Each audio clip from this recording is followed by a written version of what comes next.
Michael McCormack, welcome to the program. Let's just talk about this list of destinations. When it was announced on Thursday, the Prime Minister defended not including Hobart, for example. He said, we already have lots of flights going into Hobart. Well, now Hobart has been added to the list along with Adelaide and Darwin. How does this work? How do other towns and cities get on the list? Is it a question of who complains the loudest? It's a question of Austrade identifying those areas which normally at this point in time, David, would be awash with international tourists. People from overseas going and spending money in those locations, and of course they're empty streets, they're empty hotels in those locations in many parts, and we want to get people from Australia, and I suggest that listening to the lead in there, Gareth, Shane and Laura, they need a bit of a holiday. They should come to one of those destinations. We all should. OK, we all just to be clear on that, holiday. Sure, we should, but you're saying Austrade looks at who's got the most empty hotels and then more will get on the list. Is that how this works? Austrade identified locations throughout Australia as needing people to come to them. International tourists, normally everywhere in those locations, and of course nowhere to be seen because the international borders are closed. And so, having identified those 13 locations, we've since added 4, Townsville, Darwin, Adelaide and Hobart. And we'll potentially add more. This is an initial list, David. And so is it the same envelope of money, or the more you add, will you spend more, or does it just mean fewer flights to more destinations? Well, this package is going from April through to July, and we'll look at it. We'll revisit it as we've done all the way through. Every measure that we've put in place through this pandemic has been scalable, it's been targeted, and it's been temporary. So we'll continue to look at it as we've done. Will you spend more, is my question. As you add more cities like Hobart today, does that mean you spend more, or is it from the same envelope of funding?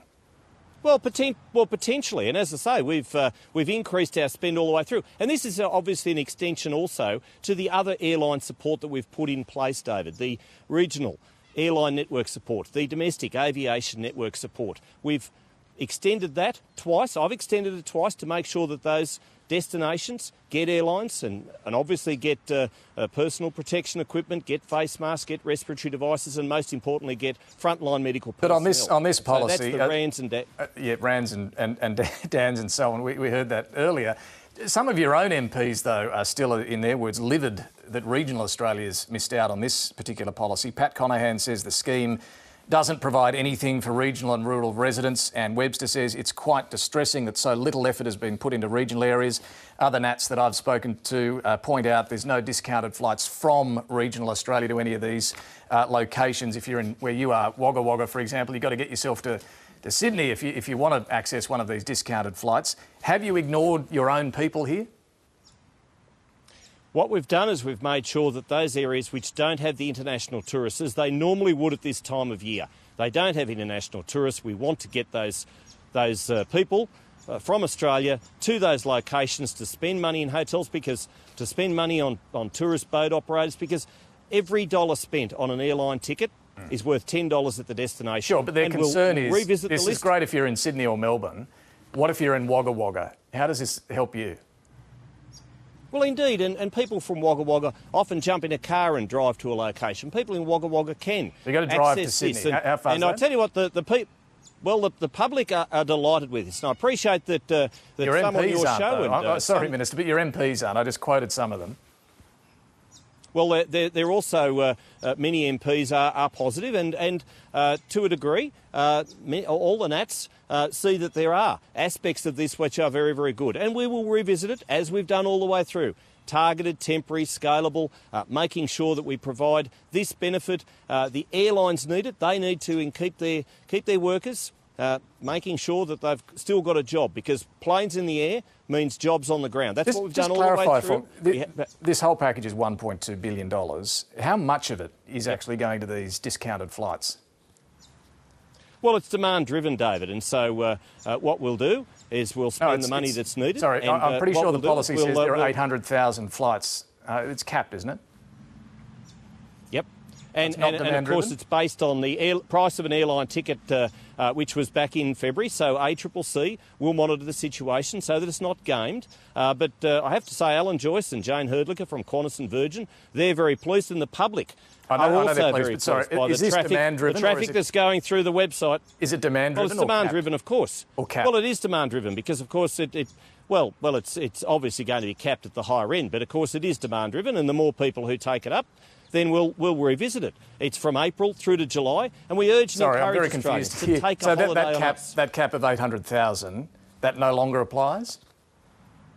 Well, once the 800,000 is used up, and we hope that everybody avails themselves if they want to take one of those tickets, and once that 800,000 is used up, we'll revisit it as we've done the whole way through, because we want planes in the air, David. It's tragic to go to an airport and to see planes banked up one after the other outside the hangar. We want them in the air. We want the jobs on the ground. And I'll tell you what, the workers from Qantas and Virgin are very pleased. The public are very, very pleased. The tourism operators in those locations, they're delighted. I've spoken to many of them. And of course, we'll continue to look at these things as we've done the whole way through. The other part of the package that was announced on Thursday is to help the staff at Qantas and Virgin who work in the international flight division help cover their wages. Now, they're on JobKeeper at the moment. That's about $1,000 a fortnight. How much will their wages be covered under this policy? Well, we're working through that with the airlines at the moment, David, and it's a $200 million program until sorry to interrupt the end again, of October. Qantas has told us this is one for government. They are determining how this funding will work. So can you tell us how much will the government be paying the and wages? What we're doing is what we're doing is we're investing, and it is an investment because we want these international workers, we want these flight crew to be able to be ready when the borders reopen. So what are you paying? And hopefully that'll be around October.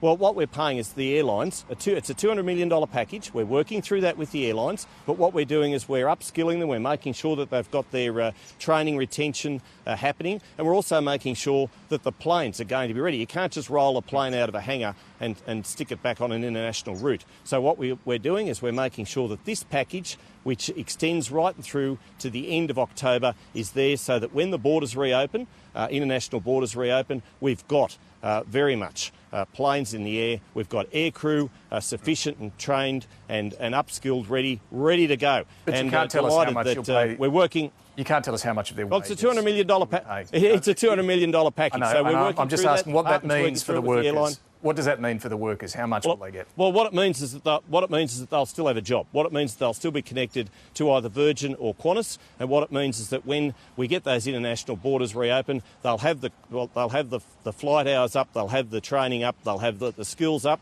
and they'll be ready to go, David. And we're working with Singapore at the moment, potentially for a bubble in July. And these are positive signs. And as the vaccine rolls out, not only in Australia but in other countries as well, we'll reopen more bubbles. Let me turn to another portfolio area, energy. A big coal-fired power station is another one, is closing. Energy Australia announced this week the Yallourn coal-fired power plant will close in 2028. The government's been expressing some concern over what this will mean for prices and stability and supply. Why doesn't the government have an energy policy that can smooth out this inevitable transition away from coal? Well, we do. We've got an $18 billion roadmap for energy, and as Angus Taylor said, this is unfortunate. I do absolutely want to put empathy there for those workers. There's 500 workers at Yallourn. That power station has been open for 100 years, and we need to be empathetic of their situation, David. They've lost they're going to potentially lose their jobs, of course, but at least we've got a good lead-in time, 7 years, so we can adjust. We can see what other measures we can put in place. But let's not forget that power and energy, of course, was once the remit of the states. And I have to say the states, to a large degree, have abrogated some of that responsibility. It's fallen back on us, but we've got an $18 billion roadmap. We'll make sure that we put in place measures to keep energy, to keep power reliable. This is part of the problem, according and affordable to the industry. It's the federal government threatening and hinting and suggesting that it might intervene and build a gas plant, it might intervene and build a coal plant. It's that sort of uncertainty that's making it very hard for them. Well, we might have to, David. Well, we might have to, and it's going to take a very long power cord, of course, to get Victoria's energy needs the way it needs to be. We all remember the 2016 power outage in South Australia, and businesses were screaming blue murder because their power went out, their fridges went out, the whole state went into blackout. And we don't and can't just rely on intermittent power at the moment. We need to make sure that we've got those reliable, traditional energy sources, and coal has played a part you say you've got a that. clear, And it certainly will into the policy. future. You say you've got a clear policy here. Let's just see how clear it is. When you were last on this program, I asked you about the idea of adopting an emissions target of net zero by 2050. Here's what you said. I think if you go down that path, what you're going to do is send factories and industries offshore, send manufacturing jobs offshore. So that's not the Australian way. So do you still think net zero by 2050 is not the Australian way, or do you now agree with the Prime Minister that it would be preferable to reach that target? Whatever we do, we'll get there through technology, not taxes, David. Whatever we do, we'll make sure that we've got a clear path. We've got 29 years before 2050. Who knows what inventions might take place in that time? Who knows what absolute advancements in technology will take place? But do you support that target or not? Well, I support, of course, getting lower emissions, but I also support factories and farmers and people being able to afford their household power prices.